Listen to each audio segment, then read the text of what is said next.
After getting the all clear for Hank the previous day, we decided to venture further up the river to hide from another huge storm heading our way.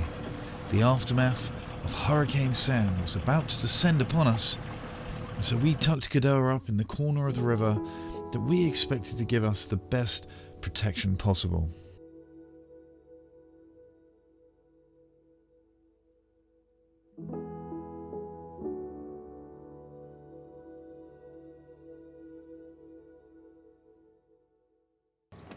However, due to one crew member in particular remaining on board the entire time whilst waiting for the storm to pass, well, that's not really an option.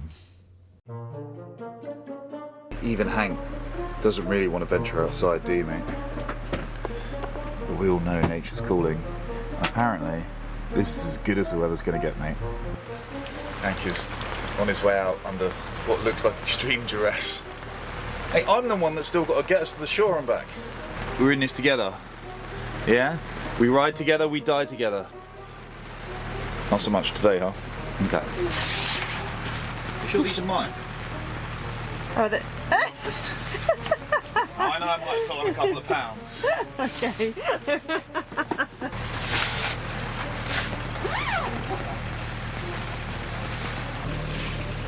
We're going to hit it hard.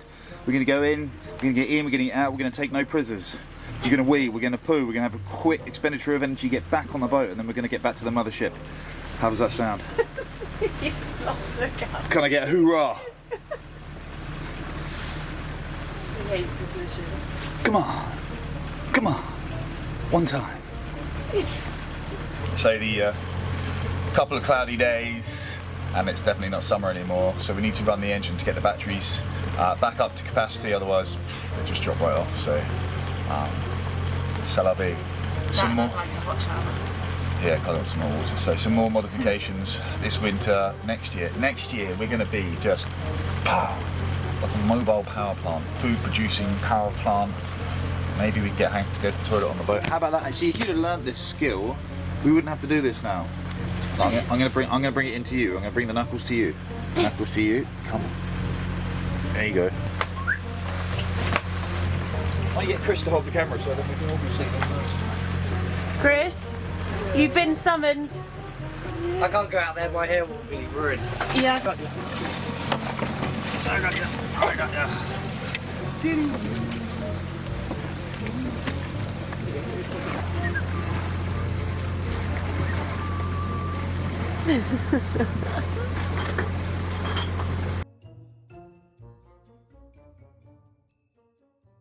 This is truly a watershed moment.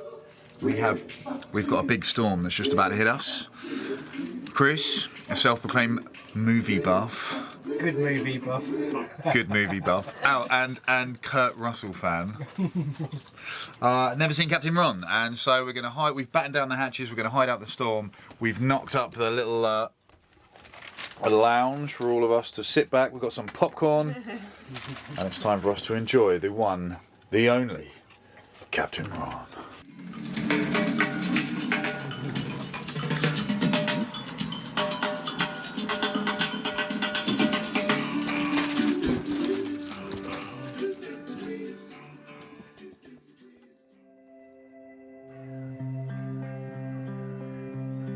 We did manage to squeeze the occasional break in the weather out of what felt like a constant barrage of autumnal storms, and so Chris could at least catch a glimpse of the river dart's tranquility, although that peace and quiet could occasionally be interrupted by a somewhat unexpected guest.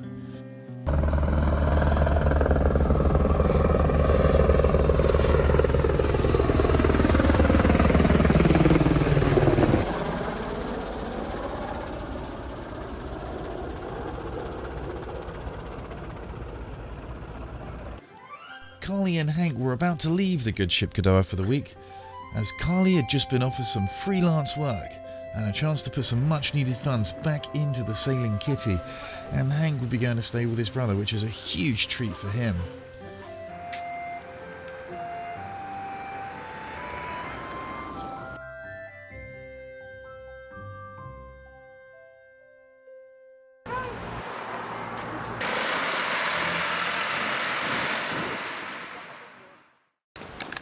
Just felt the very first raindrop, second, third, fourth.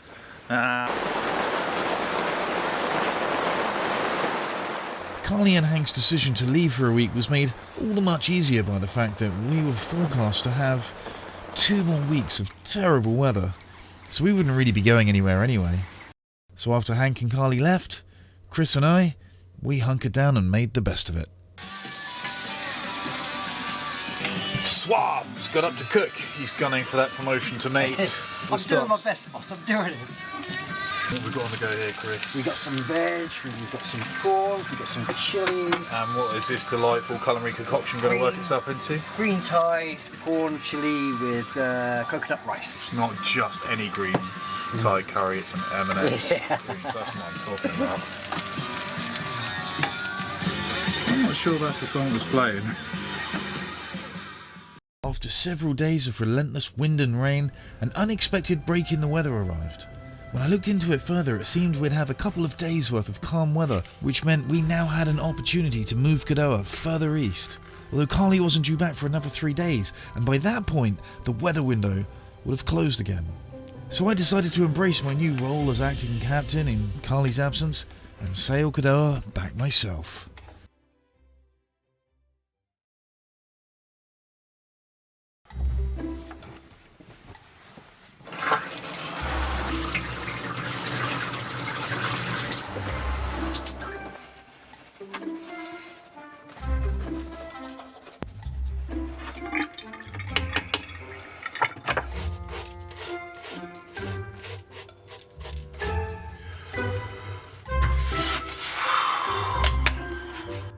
This is probably the most nervous I've ever been about a passage.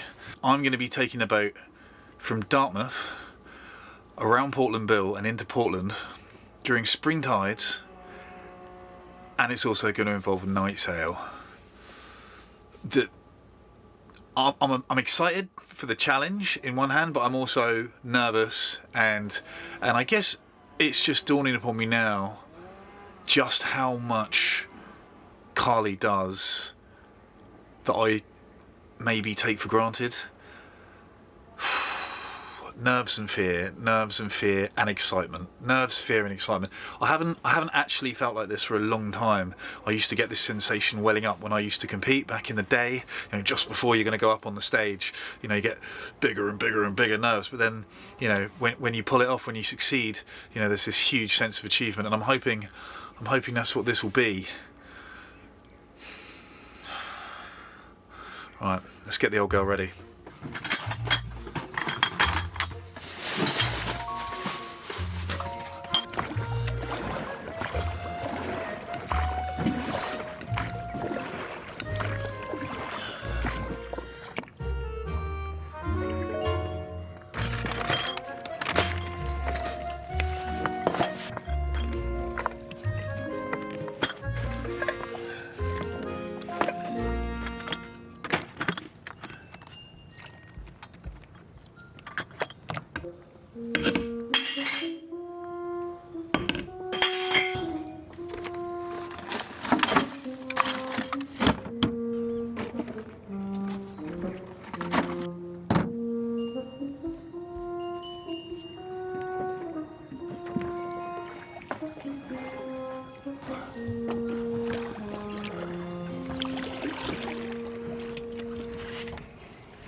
The mission was now on to get Cadoha seaworthy again.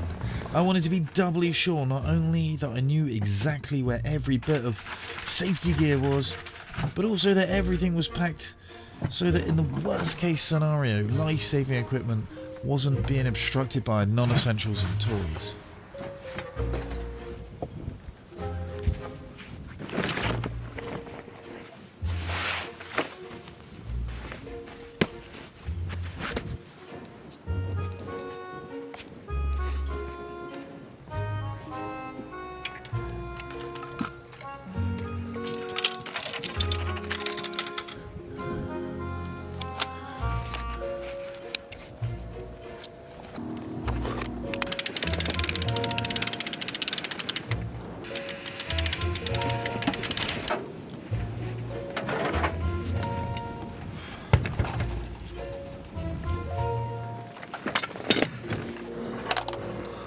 Only light winds were predicted for this trip, but the UK shores had been hit by the remnants of Hurricane Sam only a week before, and just a couple of days ago we had 30-knot winds blowing in Dartmouth. So I expected a potentially boisterous sea state, shall we say, which would give our fuel system a real shake-up. For that reason, I wanted to make sure we were ready for battle.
And after an entire day of preparations, Cadoha was finally ready for the next leg of her adventure.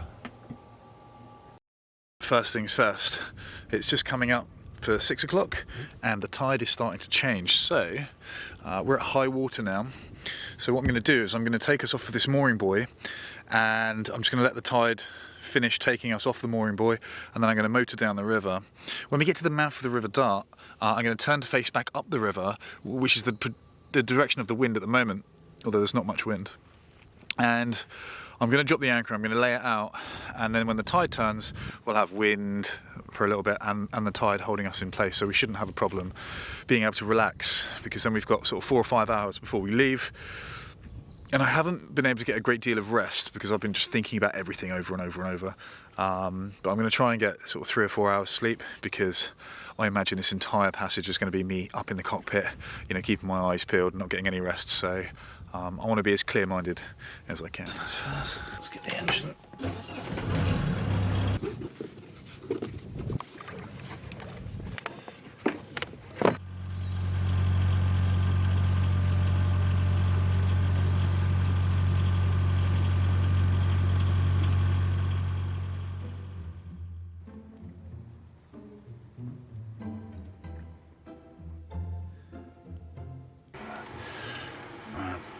It is just coming up for 10 o'clock at night.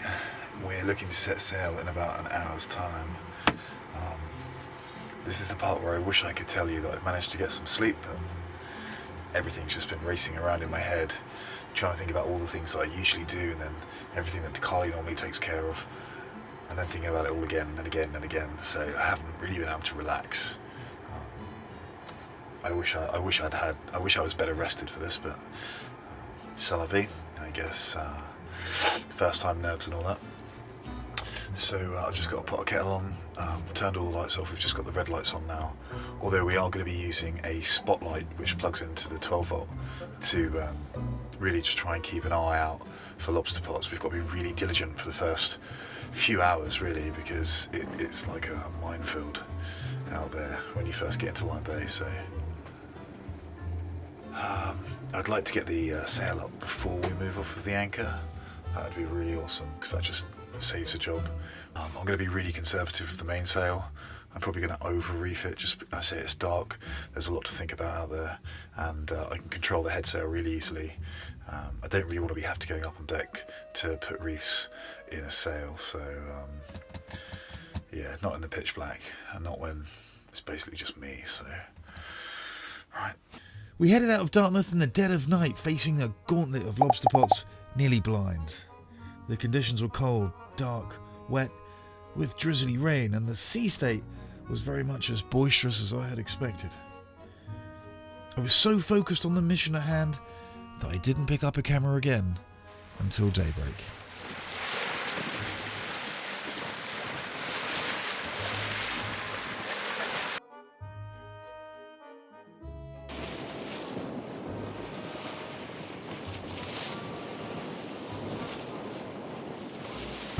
Good morning, everyone. It's about 7 in the morning. It's been a very, very rolly night. Not much wind, as you can probably hear. We're motor sailing. We've got the mainsail up. But the mainsail is not really powering us. It's probably acting more as a sort of a stabiliser in this sea, which is almost beam on, and it's rolling us about quite a lot. It's been fairly uncomfortable. I've been seasick a reasonable amount. Chris is another seaman we can add to the long list of people that got a stronger constitution than me out here. He's bulletproof. He's been brilliant, keeping an eye out. He's been up on deck a lot of the night when we got through the lobster pots, and once we were far enough into Lyme Bay, we both stayed in the cockpit just in case we needed anything. We both got comfortable because it got quite cold, and just took it in turns to sort of keep watching power nap, and we're all on schedule. We're heading towards the bill. It's fairly foggy, but there's about a mile of visibility, so it's not too bad. Hopefully it doesn't get any thicker. I'm gonna need to cut this short here because the seasickness has got me again. How have you been holding up? You seem to have a stronger constitution than I do. Well, you know, some men are built stronger than others. This is true. Well, so you're across the bear, huh? Despite the cloud, the grey and wintry feeling conditions, arriving in our next port of call felt every bit as satisfying to me as arriving in the islands of Scilly did only months ago.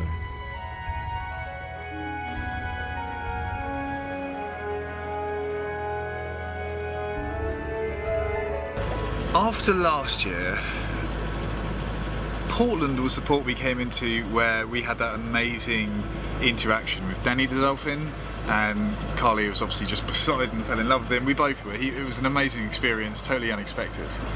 And tragically, later that very same year, Danny the Dolphin was found dead. He was struck by a boat, sadly.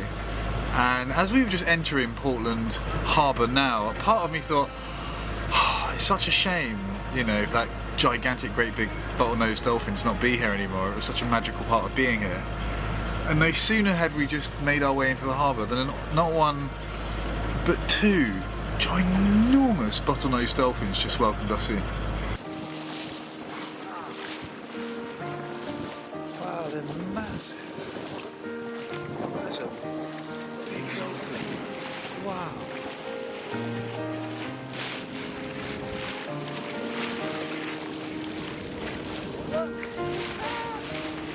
How amazing is that? That's so good.